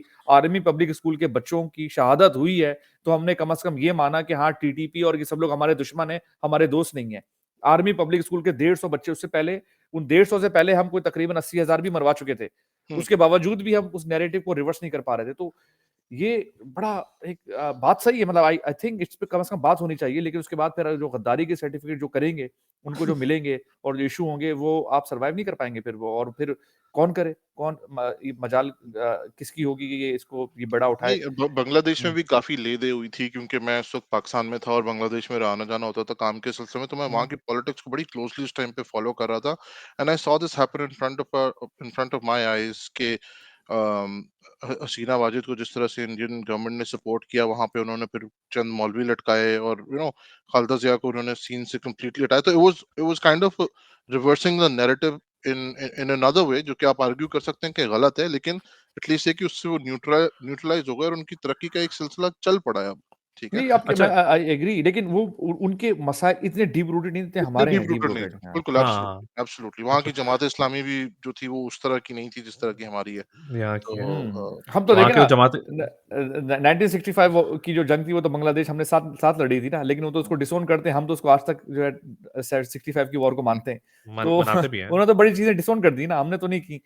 तो हमारा मामला बड़ा डीप रूटेड है। लेकिन एक चीज अभी जो बड़ी खतरनाक है ना, जिससे मुझे डर लग रहा है, इमरान खान साहब ने नैरेटिव तो पंप अप कर दिया है और उसमें आपने अमेरिकन को खींच लिया है। अब मसला सारा ये है और आपकी स्टैब्लिशमेंट अब सेम पेज पर नहीं है, और अब आपने इसको इतना ज्यादा पंप अप करके वहां ले गए हैं कि शायद अब ये इमरान खान साहब की भी बस से बाहर हो गया है, हो जाएगा। अभी शायद नहीं हुआ है। अच्छा ये एंटी अमेरिकन नैरेटिव, इसके अंदर अब जो आप घसीटेंगे वो आप स्टेट स्टेट अमेरिका के स्टेट डिपार्टमेंट को घसीटेंगे। अब आप बैठकर वो असद मजीद खान जो है, अब अभी देखे ना, अभी तो एक लेटर है, असद मजीद खान का लेटर है, हम्म। जो कि आपके सफीर का लेटर है। उसमें वो अक्यूज कर रहा है अमेरिकन स्टेट डिपार्टमेंट के मिनट्स है ऑफिसर्स को। बेसिकली हाँ। हाँ, अब आपने उनके खिलाफ जब आप जाएंगे, तो आप रियली आप एक स्टेट के अच्छा खिलाफ मुझे आप एक नैरेटिव पंप मुझे अप कर मुझे रहे ऐसा हैं। लगता है मुझे ऐसा लगता है हम्म। कि ये एक storm in the tea cup situation है। आई डोंट थिंक कि वो उतना खिंचेगा। जिस तरह के अमेरिकन रिएक्शन भी रहा है वो भी ऐसी रहा है कि दे वर लाइक क्या भाई हाँ खैर व्हाटएवर लाइक हाँ, दे लेकिन मुझे लगता है कि नेक्स्ट मुझे नहीं अब लगता कि ये असेंबलीज खिंचेगा। डिसॉल्व हो चुकी हैं, इमरान खान साहब जलसे मोड में आ चुके हैं, ठीक है। आ चुके हैं मुझे हाँ। तो लगता है पर कि ये जलसे मोड पे तो इलेक्शन, सब चलता है यार, जलसे लेकिन मोड पे तो ज़ेब हर अब सब तो चलेंगी। लेकिन ज़ेब ये इलेक्शन तो मुझे लगता है वो होगा ही इसी बेसिस पे। एक नैरेटिव ये होगा कि यार धीमे चलो और सबको साथ लेके चलो, और दूसरा नैरेटिव ये होगा कि हमने अपने आप को लिबरेट करना है और किसी भी इंटरनेशनल पावर्स जो है उनकी गुलामी नहीं करनी है, दोस्ती सबके साथ, और जैसे खान साहब कहते हैं गुलामी किसी की भी नहीं करेंगे। तो आई थिंक इस तो नैरेटिव का अगला इलेक्शन होगा। नहीं, मुझे एक तो क्योंकि ये तो इस चीज इस बिल्कुल बड़ी नैरेटिव में बात प्रॉब्लम क्या है वैसे नहीं नहीं इस नैरेटिव में अगर नहीं, जेब जो फरोख बात कर रहे हैं, वो बिल्कुल बात सही है। इस नैरेटिव पे प्रॉब्लम है। इस नैरेटिव में प्रॉब्लम तो है प्रॉब्लम ना। ये है कि आपके अभी फर्ज करें, अल्लाह ना करे, मैं कोई ऐसी बात नहीं कर रहा, मैं मेरे मुंह में कभी खुदा ना खासा किसी के ऊपर कोई हमला भी हो जाता है ना अमेरिकन के ऊपर, और अभी अमेरिका ये करता है कि जी अभी पाकिस्तान में बहुत ज्यादा narrative anti American pump up हो गया है, जो खान साहब ने कर दिया है, वो वहां से अपने सफीर विड्रॉ कर लेते हैं। तो यार आपके लिए टाइम्स बड़ी स्क्वायर सीरियस टाइम्स नहीं, स्क्वायर बॉम्बिंग टाइप आपके का लिए सीन देखें ना, अभी ये फर्ज करें, अभी ये नैरेटिव, अभी जिस तरह फर्रुख ने कहा कि आप इलेक्शन कैंपेन में आप चले गए और इसमें पूरे इलेक्शन कैंपेन इसी के ऊपर होनी है, ठीक है जी। अभी अमेरिका कहता है कि जी हम for the time being for couple months हम अपनी जो वहां पर एम्बेसी का जो स्टाफ है उसको हम पुल कर रहे हैं, क्योंकि उनकी सिक्योरिटी को थ्रेट्स हैं। सर बड़ा मसले मसाइल आपके हो नहीं नहीं सकते वो हैं, ये आपकी आप बात सही समझ है वो नहीं रहे। आपकी बात आपने अपनी पॉलिटिक्स के आगे जो है ना मामला ऐसा मैं बना ये नहीं दिया कह है कि, रहा और अभी कोई भी अभी अभी आप देखें अमेरिका के जो झंडे हैं वो जलना शुरू हो गए हैं। अभी नहीं वीडियोस मैं आ वो रही नहीं थी कह रहा हाँ जी। वो तो सही आप कह रहे हैं उस लेवल पे और ऑब्वियसली एंटी अमेरिकन सेंटिमेंट्स को पंप अप करने से तो मैं भी ये खिलाफ हूँ उस चीज़ के ऑब्वियसली आप नहीं कर सकते क्योंकि आपको इसी दुनिया में रहना है आपके पास कोई ऑप्शन नहीं है मैं सिर्फ जहाँ तक वो स्लोगन की जहाँ फरूक ने बात करी थी अगर for example Imran Khan tones down on naming names and basically says you know what so दोस्त जैसे फरूक ने बोला दोस्त सबके साथ but we not gonna take dictation इस नैरेटिव से इस हद तक ही अगर रहे वो और इसमें तब्दील ना हो जाए कि भाई हम अमेरिका को शक्ल नहीं देखेंगे तोड़ के रख देंगे मुंह और तोड़ beggars can't be choosers type बात, मतलब हाँ, कहीं कहीं बीच में आ जाए, बीच में आ थोड़ा-सा जाए यानी कि बेगर्स मुनासिब कांट भी कर लें। चूजर्स भी ना जाएं और इधर भी ना जाएं कि आओ हम तुमसे लड़ लेंगे और वर्ल्ड वॉर 3 आ जाओ अभी जो भी शुरू करते हैं लेकिन अगर बीच का नैरेटिव हो जिसमें वो कि भाई देखें आपसे बिल्कुल बात करेंगे we love to talk to you जिस तरह से जो आर्मी चीफ का स्टेटमेंट था उसी उसी की एक्सटेंशन हो कि यार हमारी बहुत बड़ी रिलेशनशिप है आपके साथ और हमारी हिस्ट्री है, we would love to continue that, but at you know at an equal level. और ये जो Imran Khan I think last year, sorry couple years ago, जब उनका फर्स्ट यूएस ट्रिप था, तो स्टेट डिपार्टमेंट में ही मेरे ख्याल से वो एक जो आशाइया हुआ था, क्या हुआ था वो, जिसमें हम्म, एक I think he gave a speech and was like an interview और समथिंग, जिसमें उन्होंने बोला था कि यार देखें इक्वल्स पे हमें बात करनी है, हमें ये नहीं चाहिए कि यार आप हमें दबाते रहो और हम लाइक कुछ ना करें। तो इस अनफॉर्चुनेटली ये बात कहना आसान है कि हम इक्वल लेवल पे आके बात करें, आप इक्वल लेवल पे हाँ, बात कर नहीं सकते हैं, ठीक है ना, ये पॉसिबल कहना तो आसान है ना, थ्योरी में तो ये बात सही है, थ्योरी में ये बात सही है, लेकिन जब आपकी इतनी ज्यादा डिपेंड, मैंने कुछ देर पहले एक बात कही थी, अमेरिका और ये जो सुपर पावर्स होती है ना, ये बड़ी हरकतें कर सकती हैं, दे can get away with it, ठीक है, आसान है इनके लिए ना, सुपर पावर है, जाके इराक में इतने बंदे मार के आ गए, क्या हुआ, आप मुझे बताएं ना, एक पूरा एक फॉल्स नैरेटिव के ऊपर पूरी जंग लड़ ली यार इन्होंने, इतने मिलियन से उनकी ऊपर वो बंदे बंदे मार दिए कि वहां पर उनकी जो है वो ना वेपन्स कौन ऑफ थी वो मास जो डिस्ट्रक्शन है, वो किसने इसको जो खातून है कौन ना, थी? वो किसी ने क्या खातून कर कौन थी दिया, जिनका अभी कॉन्डोलीज़ा इंतकाल भी हुआ राइस। है? नहीं, कौंडी नहीं, अभी जो नहीं, जिसका भी अच्छा। इंतकाल हुआ है, बुड्ढी जिसने बोला था कि जो इराक में लोग मरे हैं, आई थिंक ये 70s की बात हो रही है, इराक-ईरान वॉर में जो उन्होंने सपोर्ट किया था, उसमें बोला था कि यार इराक में जो लोग मरे थे, that was the price we were willing to pay and that's भाई ओके। देखिए ना, अभी आप मुझे कौन बनी वो बताएं, बंदी यार? मुझे बंदी का अफगानिस्तान क्या? में इनका पॉलिसी फेलियर हो गया, मैं सब कुछ मैडनीन हुआ, ऑलराइट, सब चीजें मैडनीन हुई, ऑलराइट। आपके खुद माना कि अफगानिस्तान में जो है डिजास्टर हुआ, यार क्या हो गया मुझे बताएं आप, तो अब आप या तो फिर आप वहां पहुंच जाएं, या अभी तो हम वहां नहीं पहुंचे ना यार, आप तो या तो फिर सुपर पावर्स के पास बड़े लेवरेजेस होते हैं, हुँ। जब तो आप डज़ दैट आप मीन कि we accept whoever they want in the government? नहीं, गवर्नमेंट की तो बात ही नहीं हो रही, इसकी तो ये तो प्रूव ही नहीं है ना, ये तो प्रूव ही नहीं है, ये तो नहीं बात तो है कि असद मजीद खान का रिजीम एक लेटर है। रिजीम नहीं, रिजीम चेंज तो इट्स नॉट लाइक कोई नई अच्छा बात तो नहीं है अमेरिका के अच्छा, लिए। ये नहीं नहीं देखिए ना, इसको इस तरह से देखें कि क्या अमेरिकन रिजीम्स चेंज करवाते, आप पूरा आपका बिल्कुल, जो मिडिल ईस्ट है वो अमेरिकन ने इंस्टॉल किया हुआ है, पूरी पूरी रिजीम्स बिल्कुल, वहाँ पर इंस्टॉल बिल्कुल, की हुई बिल्कुल, हैं कि नहीं की बिल्कुल, हुई हैं, ठीक है, तो ये काम करते हैं, इसमें कोई करते शक हैं, नहीं, अगर बिल्कुल। बोला कि नहीं करते, अच्छा बल्कि यहाँ अभी पर लेकिन क्या ये काम जो किया बाइडेन ने अभी इन्होंने, खुद बोला था, अभी जो बाइडेन ने हाँ खुद भी 2-4 हफ्ते पहले बोला था, जो पुतिन, सॉरी 2 हफ्ते पहले जो पुतिन के बारे में जो बोल रहे थे, जिसमें बाद में क्लैरिफिकेशन देनी पड़ी कि we don't want to change नहीं रिजीम्स नहीं, जो। मैं ये कह रहा हूँ कि रिजीम चेंज तो ये करते रहे, लेकिन हाँ, ये जो इंसिडेंट है, यहाँ पर वो रिजीम चेंज चाह रहे थे, कोई देखिए ना आई इस डोंट वक्त, थिंक सो, ये आई डोंट देखिए ना, थिंक सो। अब वजह सुन लें, अब मैं वाई क्यों नहीं चाह रहे थे, मैं मुझे नजर नहीं आ रहा, उसकी वजह ये कि ना ही कोई पाकिस्तान को न्यूक्लियर बम बनाने जा रहा था, ना ही कोई वो अफगानिस्तान में इनको रेजिस्ट कर रहे थे, अफगानिस्तान से तो वैसे भी निकल जा चुके हैं, चुके हैं, हाँ। तो अभी इनका उस खत्ते के अंदर जो डिपेंडेंसी है, जो मामलात हैं, वो कोई ऐसे नहीं है कि उनको अपना ही कोई पपेट चाहिए वहां पर, और अगर बाय द वे अगर कोई पपेट चाहिए होता ना तो खास साहब खुशी खुशी बन भी जाते, लेकिन तो फराजा, ऐसे थोड़ा-सा इख्तिलाफ है इस चीज़ से। मुझे लगता है कि जो सुपर पावर्स होती हैं, ये ज़रा अगले 50 साल की गेम खेलती हैं, हम लोग 2-3 सालों में ही रहते हैं, तो यू नेवर नो, राइट? नहीं आई हो भी मीन सकता हम है तो ना, नहीं बहुत मैं आगे तो की कह रहा सोचते हैं। हूँ फरूक, मैं कह रहा हूँ हो भी सकता है, अब फाइन, मैं कह रहा हूँ हो भी सकता है, लेकिन अभी तक कोई हमें ऐसे कोई शवाहिद नहीं मिले ना। अच्छा, हुँ, दूसरी बात, ये जो लेटर पे मेरा तो सब में बड़ा इसके ऊपर जो कंसर्न है ना, ये जो लेटर है, ये लेटर अभी आधे से ज्यादा पाकिस्तान में जो लोग अमेरिका के झंडे चला रहे हैं या पागल हुए हैं, उनको तो ये भी नहीं पता कि लेटर अमेरिका का नहीं है, ये असद मजीद खान साहब आपके जो सफीर थे, जो उन्होंने कि लिखा। जब वॉशिंगटन में थे तो वो पीटीआई के लंचेस में, डिनर्स में जाया करते थे, पार्टी लंचेस में जाते थे, हुँ, ठीक है। तो उन्होंने वो लेटर लिखा है कि मेरी ये ऑब्जर्वेशन, मेरी मीटिंग हुई यूएस ऑफिशियल के साथ, उसमें ये ऑब्जर्वेशन है, और ये उन्होंने 7 मार्च को भेजा है। 7 मार्च से लेके 27 मार्च, जब तक एमक्यूएम ने पलटा नहीं खाया, जब तक आप ये बताएं कि भाई आपने ये उस नेशनल सिक्योरिटी काउंसिल में क्यों नहीं लेकर गए, आपने क्यों नहीं लेकर गए, आपको तो उस वक्त लेके जाना चाहिए था। 21 मार्च को ओआईसी की कॉन्फ्रेंस हुई है, जो ओआईसी की 21 मार्च को कॉन्फ्रेंस हुई है, उसके अंदर आपको अमेरिकन को बुलाने की कोई जरूरत नहीं थी, आपने अंडर सेक्रेटरी ऑफ स्टेट को क्यों बुलाया, नहीं बुलाते आप, आपको जरूरत नहीं थी ना, क्योंकि ओआईसी की कॉन्फ्रेंस के अंदर तो कोई वो ऑडियंस आती नहीं भी है नहीं उनकी, है, हाँ, कोई हाँ, ऑडियंस भी नहीं है, उनको आपने बुलाया, और ना सिर्फ आपने बुलाया, तस्वीरें खींच के शाह महमूद कुरैशी ने ट्विटर पे लगाई, क्योंकि भाई लेटर तो उन्हीं के पास आया था, और बल्कि हाँ। ये तक तय किया कि अगले 2 महीने में, पता नहीं कौन सा कुछ दिन है, मेरे जहन से निकल गया, उस दिन हम अमेरिका और पाकिस्तान की 75वीं सालगिरह बनाएंगे, उसके अमेरिका पाकिस्तान के ताल्लुकात की। तो सर ये तो करने की भी आपको जरूरत नहीं थी ना, जरूर आप वेट कर रहे थे कि एमक्यूएम पलटा खाए रातों रात, और आप जो है ना वो लेटर निकाल के दिखाएं सर, ये तो पॉलिटिक्स है ना बेसिकली फिर ये तो तो। ये तो पॉलिटिक्स थी, पॉलिटिक्स है, ये तो खैर एग्जैक्टली। खान अच्छा साहब ने खुद भी फराज भाई, बोला है। मेरा मेरा ज़हन एक चीज़ में अटका हुआ है, मैं पीछे लेके जाना चाह रहा हूँ आपको। आपने जो बात की थी बिटवीन बाजवा एंड ये जो क्या कहते हैं, जो हमारे अभी जनरल आईएसआई फैज। चीफ हैं, जनरल फैज़, ठीक है? आपको पता है इन द पास्ट भी जब इस तरह का इश्यू हुआ है कि सिटिंग आर्मी चीफ के साथ किसी ने भी इस तरह से उँगली तोड़ने की कोशिश की है इन सिंपल वर्ड्स, ठीक है? जो कि 99 में भी हुआ था जनरल ज़ियाउद्दीन भट्ट जो थे उन्होंने हुँ, उनको बल्कि कहते कई लोग तो कहते हैं कि उनको सितारे-सितारे भी लगा दिए हुँ। थे, तो उसके बाद उनको सैक किया गया था। तो सिटिंग आर्मी चीफ के अगेंस्ट कभी पाकिस्तान में इस तरह से हुआ नहीं है कि नीचे वाला जो है वो लॉबी करके उसको हटा दे, या हो सकता है हुआ हो, बिहाइंड द सीन्स सामने ना कभी आया हो। ये तो हुआ तो है ना, जनरल इस बिल्ला का पूरा सिचुएशन केस है। जनरल बिल्ला बट का पूरा केस है कि वो इस पूरी कू होने वाली थी। कोशिश तो की है, लेकिन हुई नहीं। अटेम्प्ट हो नहीं सके हाँ, मैं कर मैं नहीं मैं सके। यही हाँ, समझना चाह रहा हूँ कि क्या आपको लगता है कि ये जनरल फैज़ जो है ये भी ही हुँ, will just be another person, क्योंकि आप जितने भी स्ट्रांग हो, हिस्ट्री ने तो एटलीस्ट पाकिस्तान में यही प्रूव किया है कि सिटिंग हाँ, आर्मी चीफ के ऊपर कोई नहीं आके बैठ सकता। ठीक इतना है, आसान वो नहीं है। आपकी इतना बात आसान बिल्कुल नहीं सही है। है। हाँ, ठीक है, तो आप इसको लेक इसको किस तरह से देखते हैं? नहीं देखिए ना, लेकिन चक्कर ये है ना, अगर जनरल बाजवा जब नवंबर में रिटायर हो रहे हैं, उसके बाद अगर जनरल फैज़ हमीद अपॉइंट हो जाते हैं, तो फिर बड़ा मसला था ना कि फिर जनरल फैज़ हमीद वो इलेक्शन जो है वो अपनी मर्ज़ी इलेक्शन में फिर पीटीआई को जिता देते। ये मसला था ना वो तो नेचुरल अपोज़िशन के लिए। प्रोग्रेशन है ना कि बाजवा साहब हाँ, चले जाएँ और वो आ जाएँ, ठीक है। लेकिन बिल्कुल। लेट्स से बाजवा साहब एक्सटेंशन चाह रहे हैं, ठीक है। हाँ, और एक बंदा पीछे से बनने के लिए एस्पायर कर रहा है। आई डोंट नो उसके हाँ। बाद उनके कितने साल हैं कि बाजवा साहब की हुँ, एक्सटेंशन के बाद भी वो इन लाइन रहते हैं या नहीं रहते हैं? बिकॉज़ आपको तो पता राइट। है जैसे ही सुपरसीड होता है, वो बाकी जनरल तो रिटायर हो जाते हैं, अगर नीचे से हुँ, कोई और आ रहा हो। तो हुँ।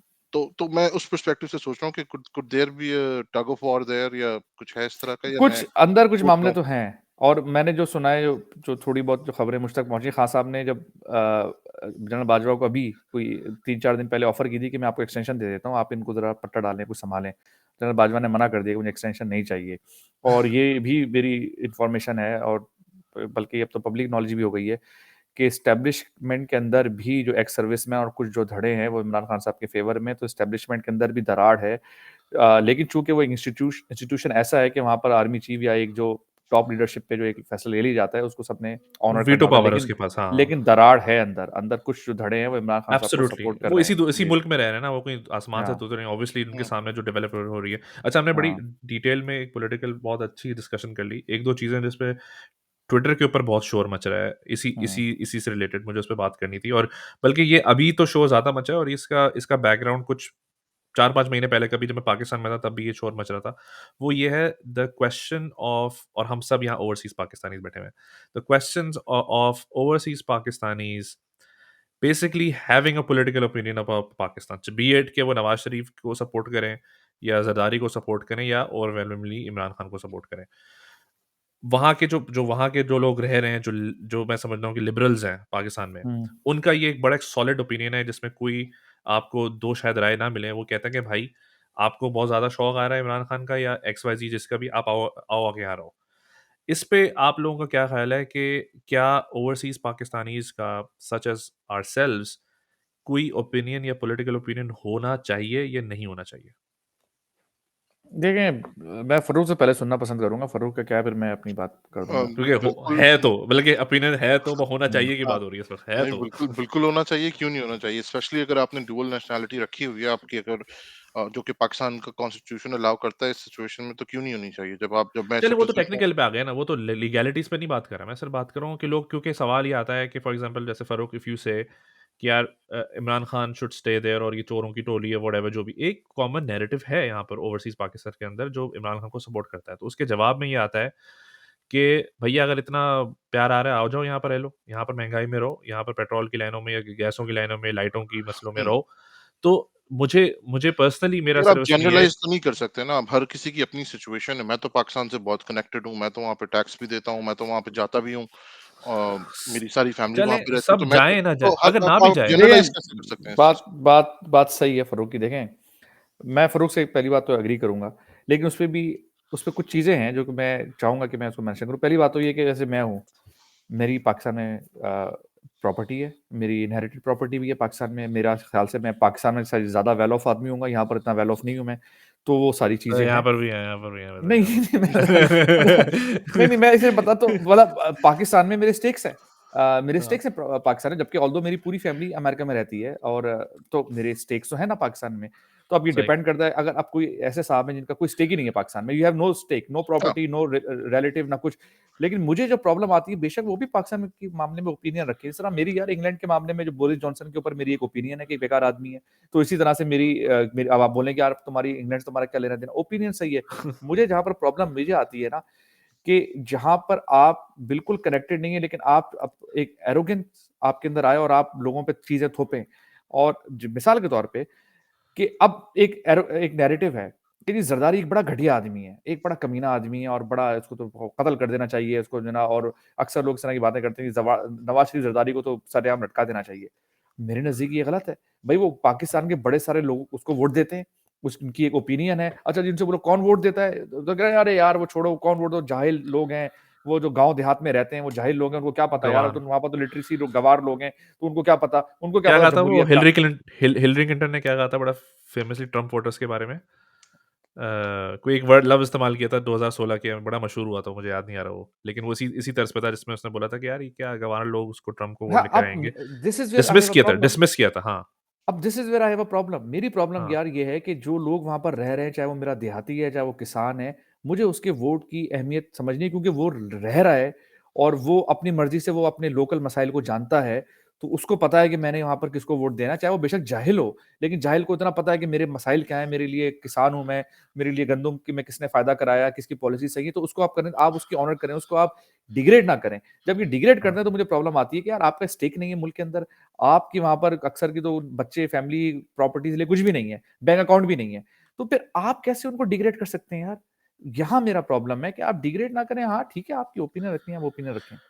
The basket of deplorables, by the way, वो था हाँ, स्टेटमेंट जो डिप्लोरेबल्स बोला था, बिल्कुल। डिप्लोरस के बारे में। और ये मुझे हाँ, इसलिए भी याद है क्योंकि I don't know if you guys remember कि 18 के अंदर, और सॉरी 13 के अंदर, जब एमक्यूएम और पीटीआई बड़ा नेक टू नेक चल रहे थे कराची के अंदर एटलीस्ट, और उस वक्त बहुत वो था कि हो सकता है एमक्यूएम की सुप्रीमेसी खत्म हो जाए, पीटीआई फाइनली टेक ओवर कर हम्म, ले कराची को। और उससे चंद दिन पहले आई थिंक इमरान खान और समन फ्रॉम हिज पार्टी, उन्होंने बेसिकली जो जो जो भाई के वोटर्स हैं या एमक्यूएम के जो वोटर्स हैं ना, उनको इसी तरह का कोई स्टेटमेंट बोला था कि अबे यार उनको क्या बताए, लाइक ये तो बेकार लोग हैं, इस तरह करके ना। उस रिस्पॉन्स में, उस रिस्पॉन्स अलोन ने एमक्यूएम के हम्म, वोटर्स को, जो शायद उनको शायद वोट भी नहीं देने वाले होंगे, उन्होंने कहा अच्छा ऐसी की तैसी, अब तो हम एमक्यूएम को ही देंगे वोट। हुँ, हुँ, जो हुँ। कि right, ट्रम्प के साथ भी ऐसे ही हुआ कि जो ट्रम्प के वोटर्स को जिसने डिप्लोरेबल्स हम्म, बोला, और आई थिंक हम सब का ही ओपिनियन था कि Hillary Clinton would easily win it. और इवेंचुअली क्या हुआ कि जब आपने डिप्लोरल बोला, आपने एक बहुत बड़ी साइलेंट मेजोरिटी को जगा दिया और सबने जो जाके कि ट्रम्प को वोट निकलती नहीं डाले। थी, उन्होंने जाके वोट डाल दिया। जो जाहिर सी शायद नहीं बात है। निकलता है, वो कहता है यार कौन ट्रम्प को वोट दे, हु केयर्स, ब्ला ब्ला ब्ला। यहाँ तो वैसे पॉलिटिकली लोग इतना इन्वॉल्व नहीं थे उस वक्त तक। और देखें, तो प्रॉब्लम ये होती है कि यहाँ पर इलीट ड्राइंग रूम के अंदर बैठ के, एयर कंडीशन कमरों में बैठ के, पाकिस्तान में आपका स्टेक नहीं है, आप कमा यहाँ पर रहे हैं, सब चीज उसमें बैठ के फिर आप वहाँ पर जब लोगों को थोपने की बातें करते हैं कि हमें पता है, बिकॉज हम पैसे वाले ज्यादा हैं, हम एजुकेटेड ज्यादा हैं, हमारे पास डिग्रियां ज्यादा हैं, और हम एंड यार स्टैनफोर्ड एमआईटी हाँ, गए हुए हैं हम, तो हमें तो हमें ये हमें इट ज्यादा मैं डजंट लेकिन इट एक डजंट वर्क शिकवा दैट वे। करूँगा फराज भाई, मैं दोस्तों के बीच में अक्सर ये चीज़ शेयर भी करता हूँ। एक शिकवा करूँगा ओवरसीज़ पाकिस्तानीज़ के साथ। जो आपने बात की, आई एब्सोल्युटली एग्री कि बिल्कुल ओपिनियन होना चाहिए और आई कौन एग्री। रोक सकता है, और इनफैक्ट स्टेक भी होना चाहिए और उनको वोटिंग की भी इजाज़त होनी चाहिए। जो जो मैं एक थोड़ा-सा शिकवा करूँगा ओवरसीज़ पाकिस्तान, अगेन जनरलाइज़ नहीं करूँगा सबके साथ, but I think we also need to start treating Pakistan respectfully, ठीक है? हम आई थिंक ओवरसीज़ पाकिस्तानीज़ जहाँ हमारा दाँव लगता है वहाँ लगाते हैं, ठीक है? कभी कोई काम निकलवाना हो तो बजाय इसके कि सीधे तरीके से करें, सबसे पहले फ़ोन घुमाते हैं और बोलते हैं यार कोई किसी का है जानने वाला, मेरा बस पीछे से करके काम निकलवा दो यार, कुछ करके, पैसे दे के, पैसे पकड़ के, ये वो। मैं 2 मिनट लूँगा, एक बीबीसी की डॉक्यूमेंट्री है, आप लोग भी देखिएगा उसके ऊपर। हीथ्रो एयरपोर्ट पे जो एयरलाइन्स डिले होती हैं उनमें मैंने एयरलाइन्स वो देखी है। ऑफिसर पीआईए उसमें वाला जो था। पीआईए नंबर 1 हाँ, पे है। और यप उसकी यप यप। रीज़न पीआईए का स्टाफ या अमला नहीं है या उसके जहाज़ नहीं है, हाँ, पैसेंजर्स हैं जो कि यूजुअली यूके से पाकिस्तान ट्रैवल कर रहे मैंने होते हैं। देखी है, और बिल्कुल आई यस, एग्री। बिल्कुल बिल्कुल सही कह देखिए, रहे हैं, हाँ, आई आई एग्री, और थिंक हाँ, आई मैंने थिंक भी। We need to stop treating our country like shit. बिल्कुल, बिल्कुल वी आई शुड एग्री। या और या इसमें हम या जो कि, हम और ये और बहुत हम सारे देखते हैं, ओवरसीज हाँ। पाकिस्तानी बड़ा वेलकम करते हैं कि इनको एयरपोर्ट से वीआईपी प्रोटोकॉल भी मिल जाए, बहुत हाँ, गलत हाँ। चीज़ है, अरे बहुत और भाई गलत बड़े चीज़ आप है। तो, फख्र से आके बताते हैं कि यार मैंने तो उसको कॉल की, वो मुझे लेने के लिए आ गया था, और मैंने अपने फलाने कज़न को कॉल की, उसने ये कर दिया वो कर दिया, तो बस भाई आप बस ठीक सिर्फ है। वो देखें लेट नाइट फ्लाइट्स पे, यानी कि हम सब जा चुके हैं लेट नाइट फ्लाइट में, पाकिस्तान लैंड करते हैं 3 बजे 4 बजे रात के।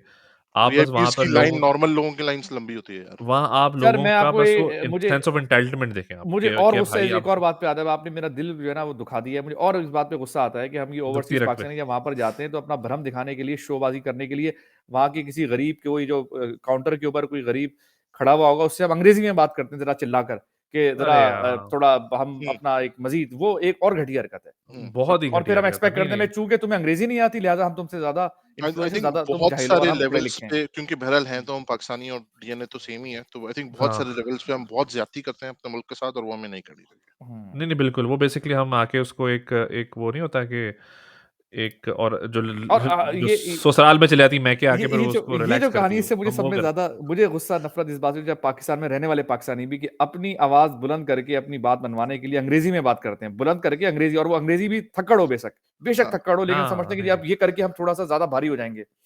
एब्सोल्युटली, एब्सोल्युटली वो तो ख़ैर बिल्कुल है और मैं अगेन जो जो रिस्पेक्टफुली उन लोगों से भी डिसएग्री करूँगा जो बोलते हैं कि यार जो बाहर रह रहा है तो बेसिकली उसे कोई से नहीं है।